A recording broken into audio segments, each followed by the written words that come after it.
Tshwane, this story for you, the torching of several vehicles, including 3 trucks from the Water and Sanitation Department in the Pretoria CBD. Well, that's being condemned and investigated. The incidents come as an illegal wage strike has continued for close to 2 months now. It's seen over 100 employees being dismissed by the Tshwane Metro, and service delivery badly affected. In some areas, it's non-existent. Okay, so now that's what happened previously. This week, the Bargaining Council dismissed the city's bid not to increase the workers' salaries. You can imagine how well that's gone down. Well, Community Safety MMC, Grandi Theunissen joining us from Pretoria. Now, MMC, good morning to you. And despite the anger around the wages, excuse me, no excuse to be burning anything regarding infrastructure of the city. Before we talk about what the plan is, how do you know that this was striking workers from SAMWU that may have damaged these vehicles? Good morning, Gareth. Yes, in terms of the possible link to the strikers, it's quite simple. We have video material where some of these people are wearing Tshwane overalls at this stage.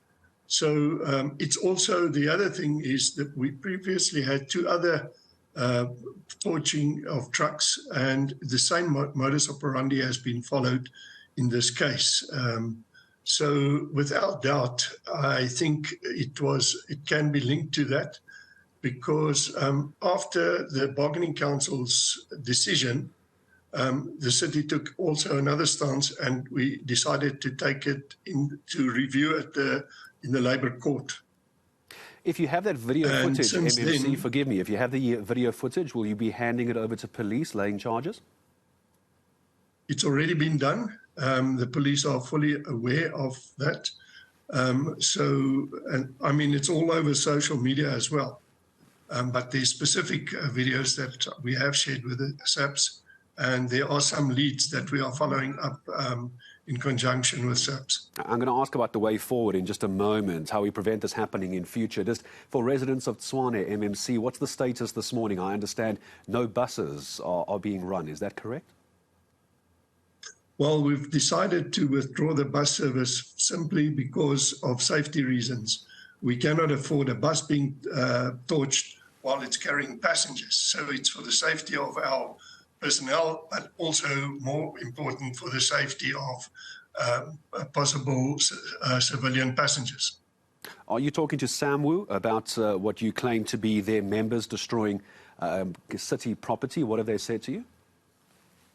I think we have gone beyond the point of negotiation, because this is not normal crime. It is organized crime taking place, and you cannot talk and negotiate anything while there's this type of terrorism actually against the city, the city's property, and also the city's employees. So I think if they want to talk, they must stop with this violence, and then we could consider talking. But we are not in a position to pay them the increase. What was also came out of the court ruling, or the Bargaining Council's ruling, is the fact that they admitted, the chairperson admitted, that the city is in financial distress. So if we were to agree to some sort of compromise, that would then require us to cut on the budget already. That's already been cut by 30% through the National Treasury, which has told us to cut our budget. So that will also have a serious effect on service delivery if we have to cut the budget any further. Yeah, we were hearing from the mayor himself, Celia Brink, yesterday on this show. MMC, so if you're not talking to SAMWU's not talking to you, we're in a stalemate. Who blinks first? How do you start fixing this if no one's talking to each other? Well, there's a process going on. It will follow the due process. There's a review. Obviously, legal teams will be talking to one another, but some will have to stop with this violence. We could easily get into a catastrophic situation where people are killed. Remember, there's already been a shooting incident. One member was shot. In yesterday's attack on the vehicles, one of the drivers was assaulted and is in hospital with quite serious injuries.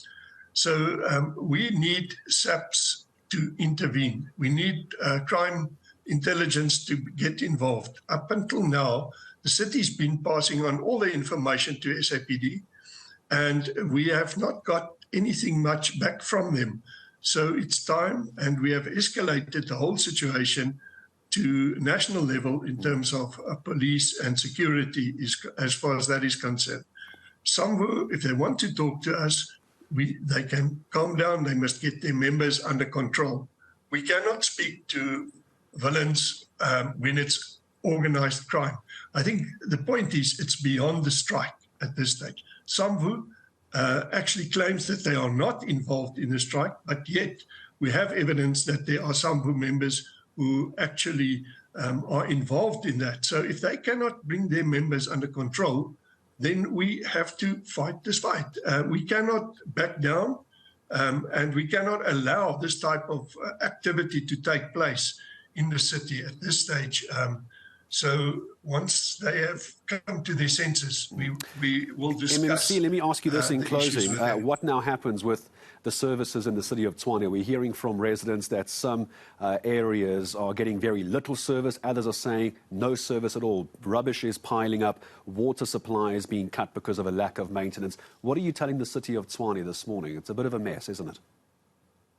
Well, first of all, let me talk about the water supplies. That's been repaired, but we're also experiencing problems with water supply from Rand Water, who have problems on their side. So that, even if it was not a strike, we would have had the same situation. We are in constant contact with Rand Water to ensure that water is being provided. Throughout the city, only one region has been closed down after yesterday's event, and that's the region where the city centre is situated, as well as some of the outlying areas there. The rest, it's going on. We also have contractors who are actually doing the waste removal, although some of them withdrew their trucks, but they are back. They've been told they've got contractual obligations that they need to adhere to. In the process, we have also terminated contracts with some of these contractors, about 5 of them, because of their refusal to do what they do. We, as Metro Police, are providing escorts to them, and there's also even some of these contractors who are providing their own security to safeguard them. And for the moment, MMC, I'm going to say thank you very much. I wish it was better news for the city of Tshwane, but at least it sounds like the city has a plan. Samwu, you've been told that the city does want to talk to you, but not while the violence is ongoing. Of course, Samwu denying it is them. Community Safety MMC, Grandi Theunissen, we're trying to stay on top of that story. It is turning into a bit of a he said, she said, but that's the latest as far as the city is concerned and their Community Safety MMC. A reminder, bus services in Tshwane suspended from this morning.